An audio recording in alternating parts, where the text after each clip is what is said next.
Uh, Good morning, everybody. From the title, you guys probably could guess what happened. What I'm going to talk about.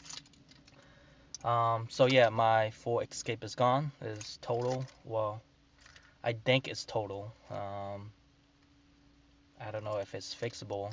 Well, everything is fixable, but from my own perspective, I think it's total. So the accident happened on Monday night. Right now is September 13th. Today is Thursday. Right now it's roughly 9:05 a.m. in the morning. Um, I'm currently in my dad's car driving. Obviously, I don't have my full escape anymore. So let me quickly tell you what happened. The story. I was T-boned. I was driving home on Monday night. To be exact, it's more like 11 p.m. at night. Um, yeah. So I was driving home. This accident happened in Fremont, California. If you guys know Fremont, California, I was on Oscar Street, Oscar Osgood, Oscar Street, heading south, heading home, towards Fry's Electronic and Walmart. So yeah, it's the cross street between Oscar and Washington. So I was on Oscar going down south. The light was green, so I didn't stop. Went through uh, I went through the intersection. So a little bit halfway through uh, past the halfway point of the intersection. Not exactly exit the intersection yet, but in the intersection halfway through it, I hear a bang and my car just started doing like 360 turn. Um, yeah, and then my car wouldn't start. I got off the car right away. I knew it was a hit for sure.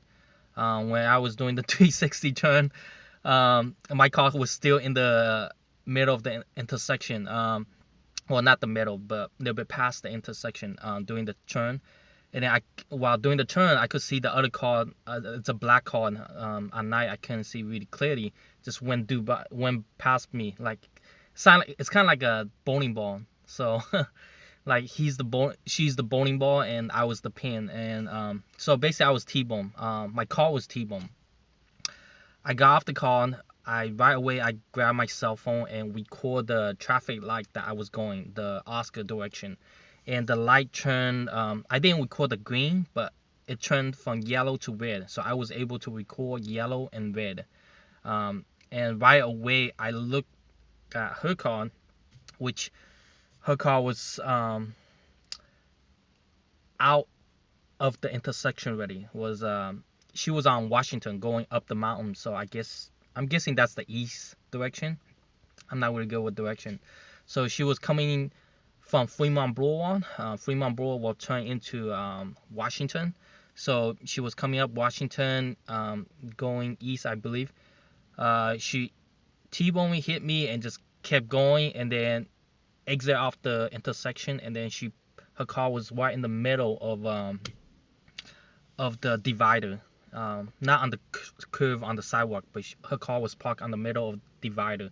The only thing I could see is the back of her car, which it looks fine, no damage from the distance, which is pretty far away.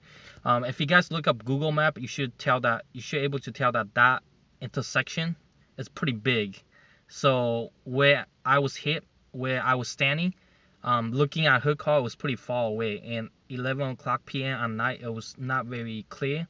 So in my mind, I was thinking that maybe she stopped her car because she knew that she hit someone, and I was kind of nervous that she's gonna drive off or something like that because I didn't see the front of her car yet. I just thought that, oh shit, she's gonna drive off. She's parked right there in the middle of the road because she's exit off the intersection already, in the center lane, all the way on the inside. So I stopped my recording when the light turned red because I wasn't able to take the green, record the green because I was doing the 360 turn, and that took about 3-4 seconds. And by the time I came out, start recording, the light turned yellow and red. So I turned off my phone. I started ran to her because I didn't want her to drive out. At least I want to take a picture of her license plate with something. By the time I ran over there, obviously she came off the car. she wasn't trying to run away. I guess her car won't start or something. But she was on the phone talking to someone.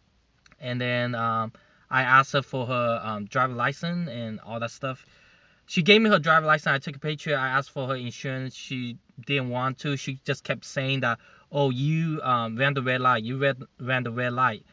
And I grabbed my cell phone. I started recording. I was only able to record like 5-6 seconds of her talking about you ran the red light. And at that time, knowing you guys need to understand that my heart was beating really fast.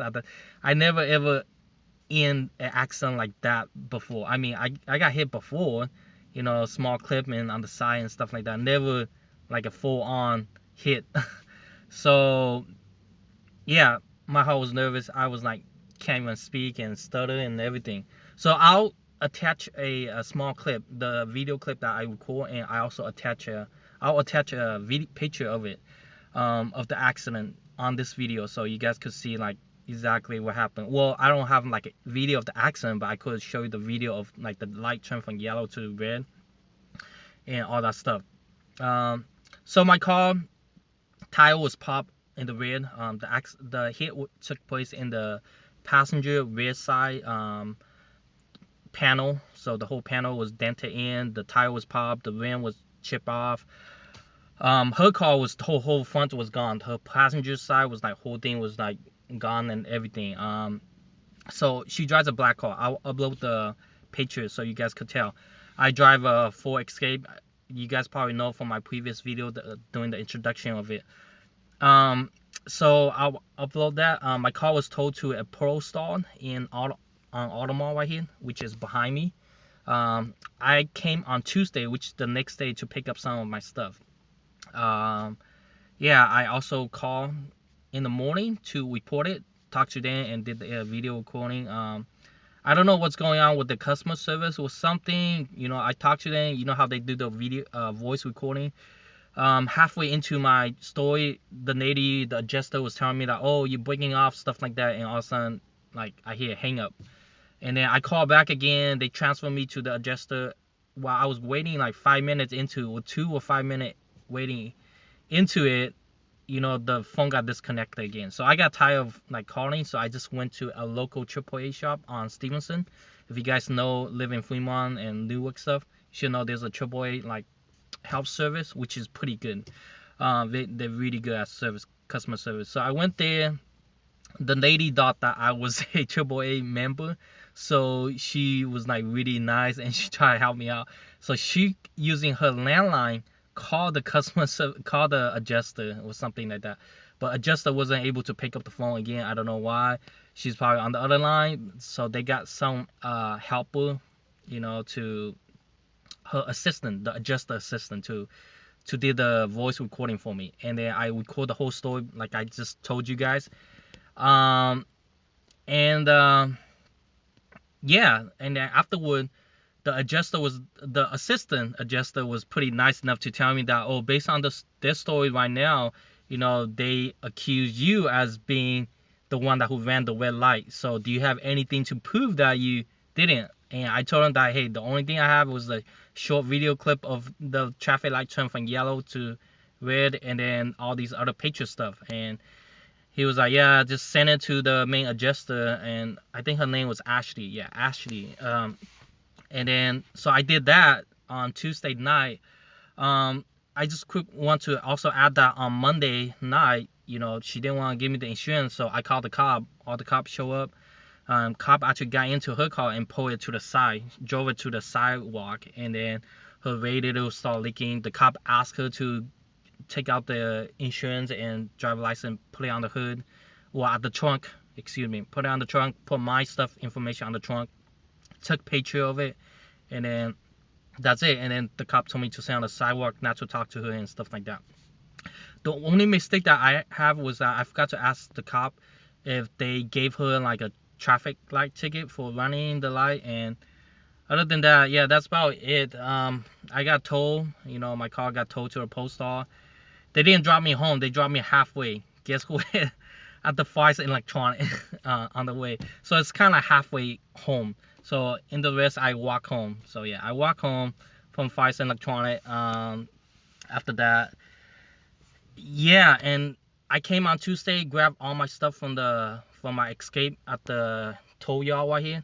They charge a lot actually, $100 for the tow and $85 each hour that the car is parked there. So right now it's Thursday, so it's 3 day now. It's probably cost around like $4,000 or $5,000. I don't know who's gonna pay for that.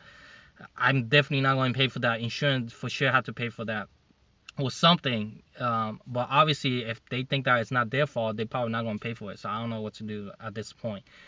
But anyway, I'm going to attach the accident right now. Just a small clip, and then the picture stuff like that. And then I also going to go get two more things from my car. I forgot my sunglasses and my antenna ball, which I like a lot. So I'm gonna go pick it up and also do a little bit of recording and show you guys what does my car look like. Yeah. I just got hit by someone right now. It's green light. It's turning yellow. That's the car. Yeah. It's green light. It's green light. I'm going straight. I record everything right now. I'm recording right now.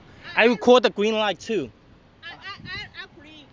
Okay, yeah. Can I give you a driver license and all the information?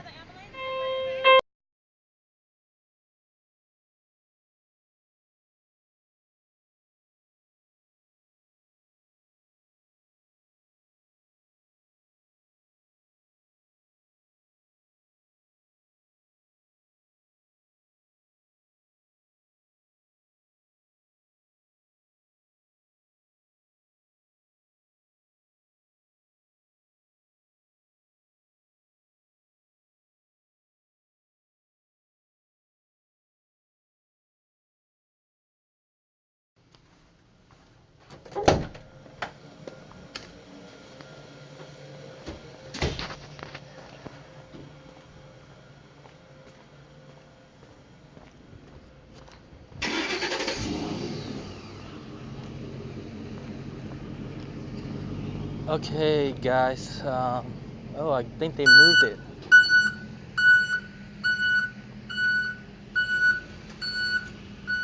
It was right here, but not anymore. I don't know, where is it? Oh, it's over there.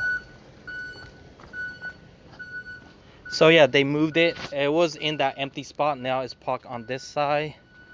Um, Look at the back, if you could see. The hatch doesn't close anymore. The part that was damaged, it was, I don't know if you could see it right there. The whole panel is pushing. Panel pushing. The door doesn't close. The rear door. Yeah, everything. The back. Yeah, basically the back end of it. It's all damaged. Let me quickly see if I can see anything. I don't know if it's good quality. It's kind of hard for me.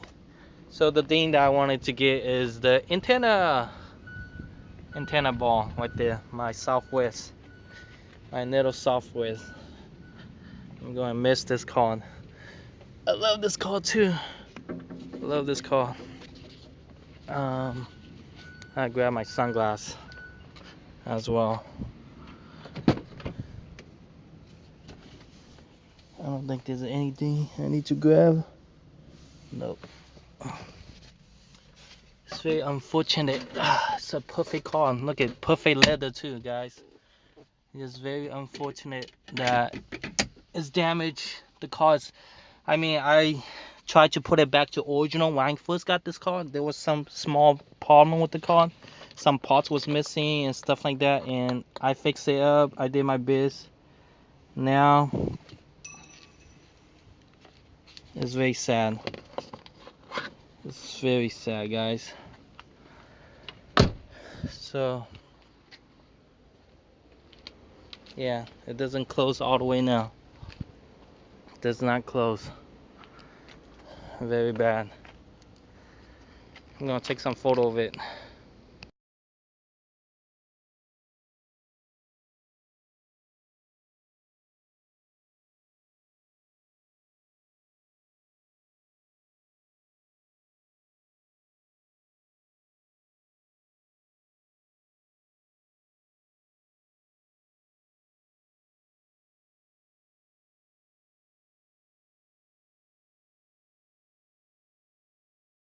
Okay, anyway, guys, so that was the end. I went inside, show you guys where the damage is at.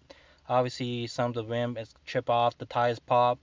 The rim kind of had like a camber going on, so it's definitely pushing. If you could see, the trunk doesn't close all the way, so some of the frame or panel was probably pushed towards the lift if I facing it, so it's out of alignment for sure.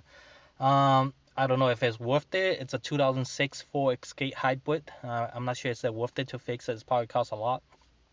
The car value is not that high anyway, so that's why I assume that it's total, because the fixing value is probably going to be more than the value of the car.